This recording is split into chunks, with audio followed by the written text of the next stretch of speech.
Hey songwriters! Today we're diving into a powerful aspect of music that often goes unnoticed, but can make or break the mood of your song: chord progressions.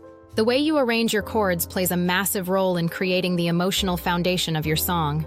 A simple chord change can shift your song from hopeful to sad, or from energetic to reflective.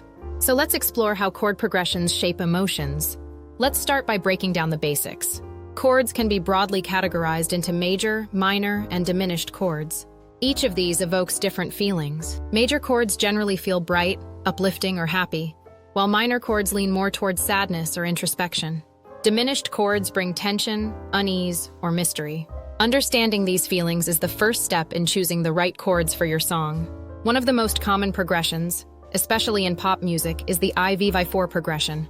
It's the classic pop progression used in thousands of songs, like Let It Be by the Beatles or Someone Like You by Adele. It's a progression that feels familiar and safe, and it's great for creating a sense of resolution and hope. For example, if we take C major, I, G major, V, A minor, V, and F major, IV, you'll hear a pattern that feels like it resolves back into itself. This progression is widely used because it feels comfortable and resolves neatly, which is why it's often associated with uplifting or nostalgic feelings. Now let's flip that on its head. If you take a Vi-4 IV progression, like the one in With or Without You by U2, you create a sense of yearning or emotional tension. This progression starts on a minor chord, which gives it a slightly melancholic tone. The minor starting point draws the listener in with a feeling of unresolved emotion, and it lingers until the chords resolve back into a major tone. Another powerful progression that's perfect for sadness or reflection is the IV-3-7 progression in a minor key. This progression can give a sense of longing or emotional depth. For example, in a key like A minor, the chords would be Am, I, F, Vi, C3, and G7. Notice how starting with a minor chord sets the mood of the entire progression, and it feels much more somber or intense compared to the IV-4 pattern. The order of chords isn't the only thing that shapes emotion. How you play them also matters.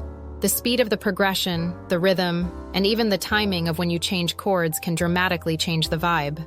A slow, drawn-out chord change will feel more dramatic, while fast staccato chord changes can add energy and urgency. A suspended chord, which creates a feeling of tension, can lead into a resolution that hits harder, like a sigh of relief. You can also experiment with extended chords to deepen the emotional impact of your song. Chords like Maj7, Min7, or Addi9 can add a layer of complexity to your music, making it feel richer and more nuanced. These chords are great for conveying emotions like longing, confusion, or introspection, which is why you often hear them in jazz or more emotional ballads.